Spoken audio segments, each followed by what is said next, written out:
Oke, mati suri. Ada yang pernah mati suri? Kalau saya ada 2 pengalaman. Oh, ada pengalaman. Tetangga saya dan keluarga saya. Masya Allah mati suri ya. Nah guruku ini mati suri itu gimana sih? Ruhnya itu benar-benar emang udah masuk ke barzah atau alam yang lain? Atau masih disimpan atau gimana hitungannya? Silakan guru. Ya, baik. Izin Habib dan Ustaz Sams. Bismillahirrahmanirrahim. Assalamualaikum warahmatullahi wabarakatuh.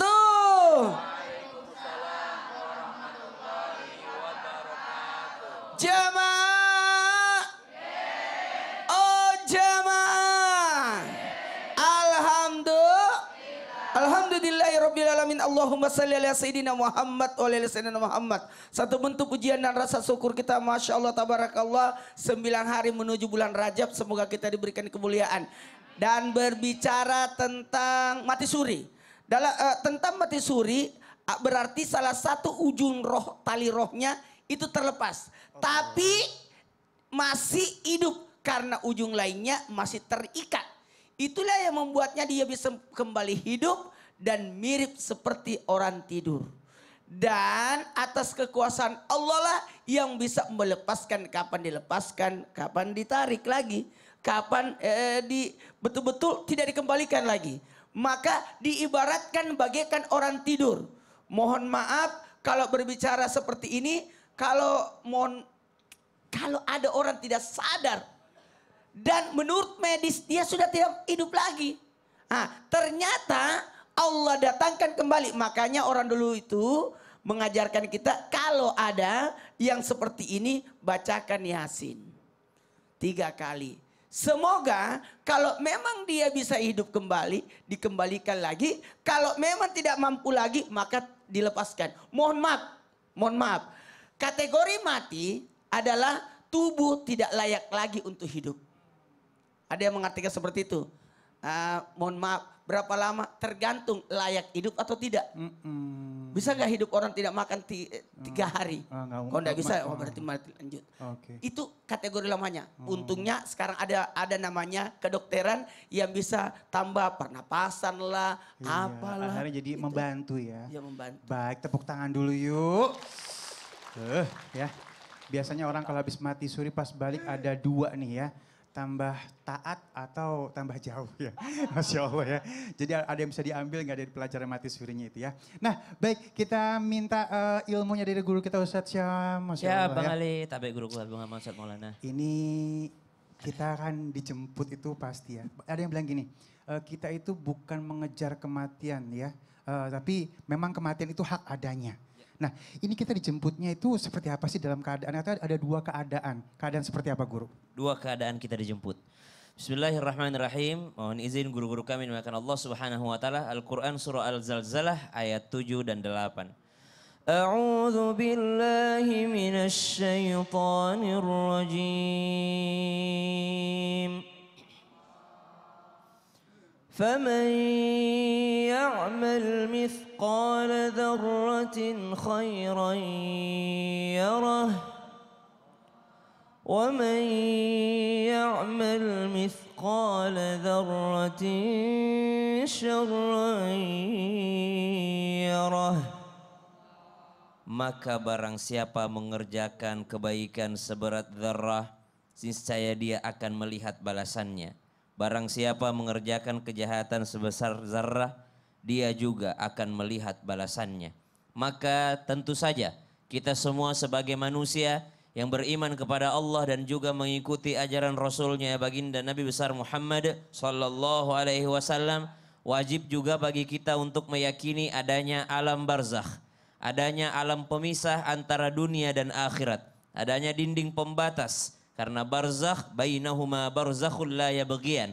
Barzakh itu artinya adalah dinding pemisah. Apa yang dipisahkan antara kehidupan dunia dan akhirat. Pertanyaannya, orang dibawa ruhnya dalam 2 keadaan. Keadaan pertama kata baginda Nabi SAW, keadaannya mereka seperti daripada rambut yang ada di dalam tepung lalu dicabut rambut tersebut. Ketika dicabut tersebut, apakah tepungnya bergerak, Bu?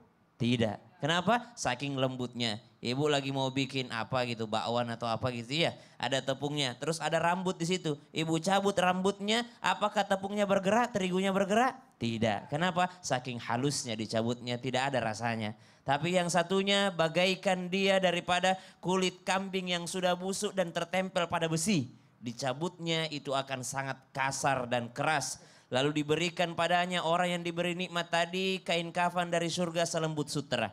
Tapi orang yang tidak taat kepada Allah akan diberikan kain daripada neraka yang mana kasar lagi gatal. Subhanallah. Maka nanti di dalam alam barzakh, dalam alam kuburnya, dia akan bertemu dengan dua malaikat lagi. Dikabarkan oleh baginda Nabi SAW, apabila mayat atau salah seorang dari kalian sudah dikuburkan, ia akan didatangi dua malaikat sedangkan dia masih mendengarkan langkah kaki pulangnya orang yang mengantarnya.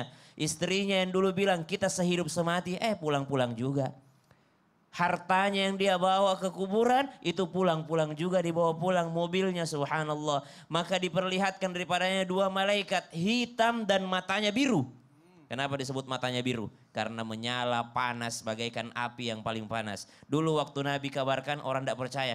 Panas kok warna biru, tapi sekarang sudah mulai percaya orang bahwa biru itu lebih panas daripada merah. Kenapa? Sudah ada kompor gas. Allahu Akbar, Ya, makasih guru ilmunya. sama-sama.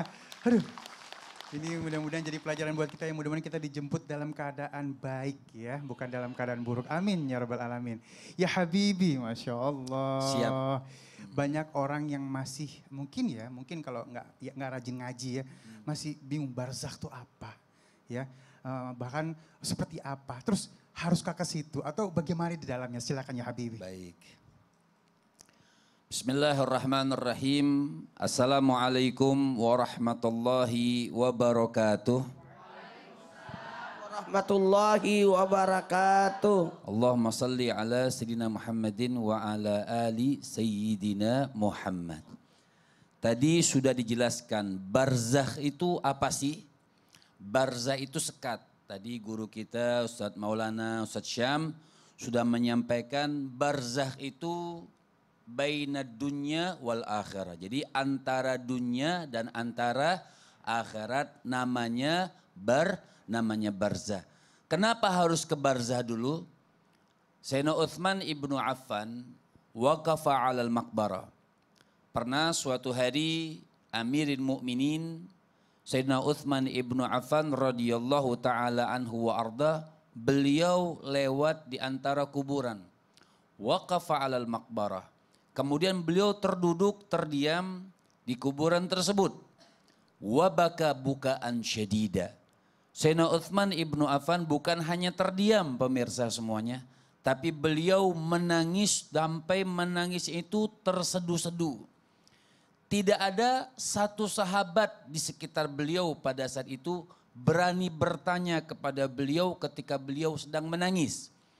Kemudian sampai mereka mengatakan tidaklah seorang Sayyidina Utsman ibnu Affan, seorang amir, beliau menangis di atas kuburan tersebut tidak mungkin kalau bukan hanya karena ketakwaan kepada Allah Subhanahu wa taala. Dan yang beliau tangis itu kuburan, bukan ayahnya, bukan ibunya, bukan saudaranya, bukan kerabat beliau, tapi beliau menangis di atas kuburan tersebut. Selesai daripada Sayyidina Utsman ibnu Affan menangis, kemudian salah satu bertanya, "Ma yubkika ya Amir?" Salah satu memberanikan diri untuk bertanya, "Apa yang menyebabkan engkau menangis wahai Amirul Mukminin Utsman ibnu Affan?" Maka Sayyidina Utsman mengatakan, "Sami'tu Habibi Muhammad sallallahu alaihi wasallam." Kalimat sami'tu hadis mengatakan mendengar langsung dari lisan Nabi. Apa yang dengar oleh Sayyidina Utsman ibnu Affan?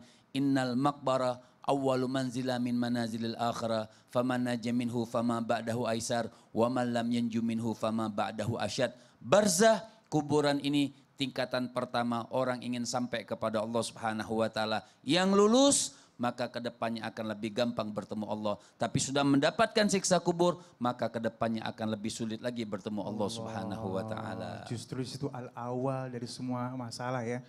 Banyak yang bilang kalau udah meninggal tuh selesai masalah. Selesai, Justru tapi di tidak situ selesai. baru mulai. Lebih masalah lagi. Ya. Baik, terima kasih ya Habibi ilmunya, tepuk tangan dulu yuk. Dan baik, sekarang kita akan sikapi, sudah ada yang masuk pertanyaan melalui Instagram kita dari hamba Allah Ya kita mudah-mudahan Allah juga mau mengakui kita sebagai hambanya. Amin ya.